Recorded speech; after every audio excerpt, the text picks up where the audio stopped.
Ayan, so siya ay nagpasa ng resolusyon sa Senado na makipag-cooperate ang ating gobyerno. Nananawagan siya na ang Malacanang ay makipag-cooperate sa gobyerno pagdating doon sa investigasyon ng ICC sa war on drugs ni PRD. Kaya kung ready na ang inyong mga panyo, play. Umaga po sa inyong lahat.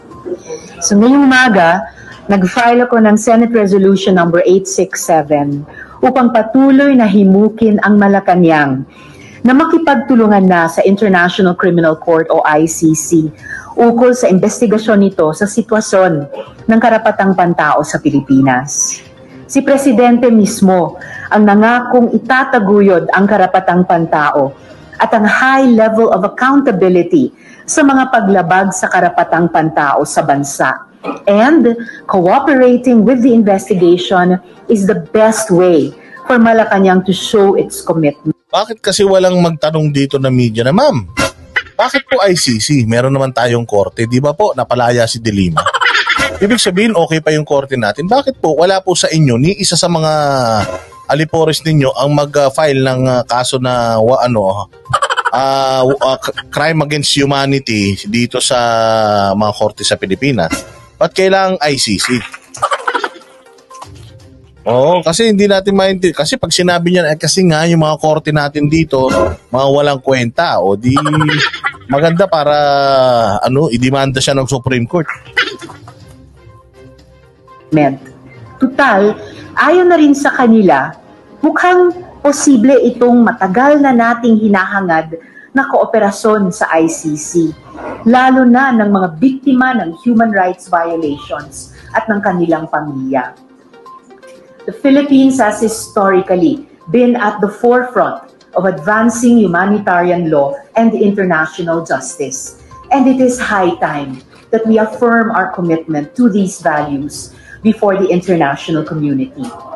The recent announcements by the President, his allies, and his deputies offer hope for a game changer for the families of Kian De Los Santos. Tayo na si Kian na naman. Siguro pag nanganak to si Ontiveros ang ipapangalan niyan Kian. Walang iya, Kian ka ng Kian, i-pusher nga.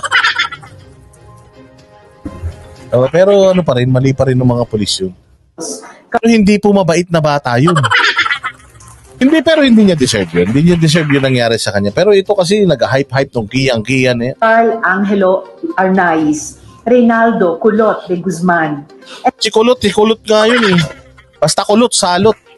And tens of thousands of other Filipino families seeking justice for human rights violations. Sana ay hudyat na ito ng mas matibay na pagpapahalaga ng pamahalaan sa hustisya at karapatang pantao at hindi pakitang tao lamang. Di ba? Palakpakan. Okay, so nakahanap na naman si Riz Ontiveros ng isang bagay na gagatasan niya. Abay, syempre, hindi naman papayag si Senator Bato de la Rosa. Apakasama ng loob ni Bato de la Rosa, mga boss. Sobrang sama ng loob ni Bato de la Rosa kasi nga akala niya close na sila ni Risa.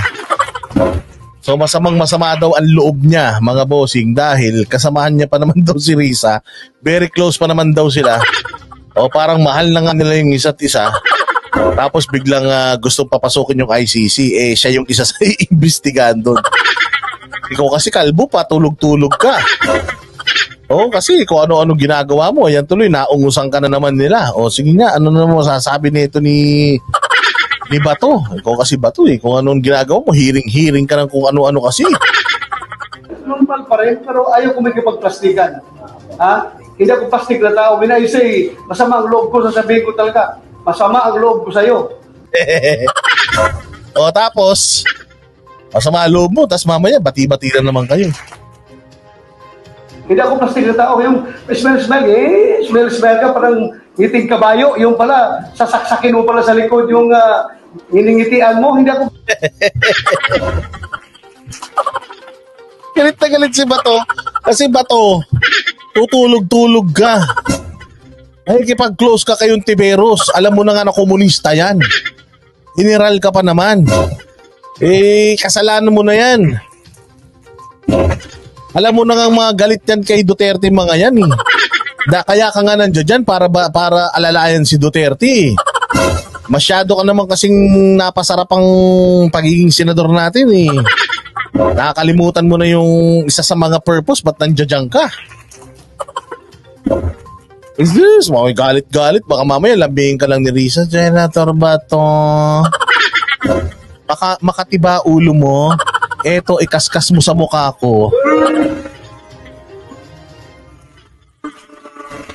O, sabi nga ni Brightner, tanatawanan ka lang ni yung Tiberos. Masyado ka kasing kampante. Oo, masyado kayo dyan. Tropa-tropa kayo masyado. Ayan. Alam mo ba nung panahon ng mga magagaling na mga senador, di ko sinabi hindi kayo magagaling ha, pero nung panahon nila Angara, panahon nila Miriam Defensor Santiago, nung panahon nila Osmeña, wala namang chami-chami ng mga senador, walang best friend, sabay-sabay nagkakantahan na ganyan. Nunod ng Top Gun. Ayan, si Top Gun, wala nang buhok sa ulo. Minsan ba to, alam mo, minsan kasalanan mo rin eh. Masyado ka rin, masyado kang palakaibigan, masyado kang bungis-ngis. Oo, tawa ka ng tawa, gusto mong mag-asawa eh. Hindi, kasabihan nila yun, yung bata tayo, di ba? Tawa ng tawa, gusto mag-asawa. Oo, kasi masyado kayo nasarapan sa sa kapangyarihan, kaya yan tuloy, di nyo alam. Ang dami mong saksak sa likod, bato. Akala mo kaibigan mo yung mga yan, hindi. Kasi kaya ka nandiyan dyan, kaya ka nanalo dyan because bukod sa naniniwala ang tao sa iyo na mahusay ka at ikaw ay puro ang iyong puso, eh para merong sumuporta at magtanggol kay PRD pagdating ng panahon na ito na nga, kinakana na siya. Yun talaga isa sa mga purpose nyo dyan. Alagaan nyo yung si PRD na nagbigay sa inyo ng exposure kaya kayo ngayon mga senador. O ayan, tuloy, naisahan ka ni Risa. Tapos ngayon, bumubula ang bibig mo. Hindi ako plastic na tao. When I say, masama ang loob ko, sasabihin ko talaga, masama ang loob ko sa'yo. Hindi ako plastic na tao. Yung smell ka, parang ngiting kabayo. Yung pala, sasaksakin mo pala sa likod yung iningitian mo. Hindi ako ganun klaseng tao. Prangka ako. Sir, you're not expecting that. Ha? Nasaksakin ang likod ko? Kasi mista ang tawagan yung pangalan. Yun nga. Mista. Very close ko sa kanya yung husband niya. Very close sa akin. Even kami. Close kami. Sir, hindi expected talaga. Ha? Hindi expected. Well, expected ko na. Knowing her. And expect mo na pala, ba't nagagalit ka pa? Ano ba talaga ba to? Ang gulo-gulo mo. Galit na galit siya, patawa-tawa kayo pala, sasaksakin mo ako sa likod. Tinanong siya ng mga tao, ini-expect mo na ba yan? Oo, si Risa yan, ini-expect ko na. Ano kinakagalit mo ba to? Ini-expect mo na pala yan. Tapos magagalit ka pa na ginawa niya sa iyo. Pagka hindi ginawa ni Risa Ontiveros yan. Noong ginawa ni Risa Ontiveros yan, sabi ko, normal lang yan, si Risa yan eh. So nagtaka ka na ginawa ni Risa yan, sir? Kung nagtaka ka, General Bato, Senator Bato, na ginawa ni Risa yan, may problema ka. May problema ka, sir. Ibig sabihin, sa tinagal-tagal mo sa serbisyo, sa tinagal-tagal mo na mabasa ang utak ng mga kriminal, mantakin mo nasa tabi mo lang, hindi mo nabasa. Ay, Diyos ko po. Sabi nga ni Bryco, hindi pa siya nakakuha ng clue. Sinabi no ni PRD na siya lang ang makukulong dyan sa ICC, dapat maging alert na siya doon. Ewan ko. Knowing her. Expected ko na. Pero kahit expected ko na, masama pa rin ang loob ko. Pero mapapataw. Ha? Mapapataw. Ay, ipapatawad nga ang Diyos. Ako pa, hindi ko papatawad. Masama pa rin ang loob ko. Kahit nagpapatawad ako, masama pa rin. Paano namin tatawagin, sir, na yung bill sort of betrayed? Ganun po ba yung, yun po ba yung tamang word? Sort of betrayed? Or personally offended? Eh, bahala na kayo gumawa niya, no? Huwag niyo akong tanongin. Oh, gusto niyo akong ako magsabi na. Kung ano lang po yung nararamdaman. Di alam mo, ito naman ang gusto ko kay Senator Bato, ang bait. Napakabait naman, nakita mo naman na very professional din. Ang problema lang kasi, minsan na naki-carried away siya, minsan na yan. Masyado siyang nagiging kampante. Yung talaga dun sa naging na yung Senator Lisa. Masama lang loob. Masama lang. That's it. Masama lang loob. Do not put words into my mouth. Yung bahala na kayo kung anong inisip nyo. Masama lang loob. Normal lang sa tao na sumama ang loob. Normal lang sa tao. Kasi sabi niyo po kanina, hindi yung in reference kay Sen. Risa. Sabi niyo yung matawa-tawa, ganyan, tapos sasaksak niya sa likod. Sa kanya. Reference sa akin, hindi ako ganyang klaseng tao. Pag masama ang loob ko, pakita ko talaga sa iyo masama ang loob ko. Pag galit ako sa iyo, papakita ko talaga sa iyo galit ako. Hindi ako plastic na tao na magpa-smile, pa-cute sa harapan mo, pero pag talikod mo, saksakin na yung likod mo. Hindi ako ganun klaseng tao, ha? Ayun, so good job, Senator Bato, kasi hindi ka ganun. Kaya lang, alam mo ba, Senator Bato, na kailangan pag senador ka, kailangan yan ang unang-una mong matutunan kung paano maging traidor. Kasi kung ikaw masyado kang, alam mo yun, masyado kang clean living, masyado kang kumikinang, masyado kang malinis, konting lang sa'yo, konting dumi lang, kitang-kita na. Oh, yan ang naging problema mo, Senator Bato. Yung iyong pagiging hindi traidor. Traidorin mo yung mga yan. Oh. I'm not referencing any other person. That's me. Me alone. Ha? Sir, sabi niyo po yung ICC.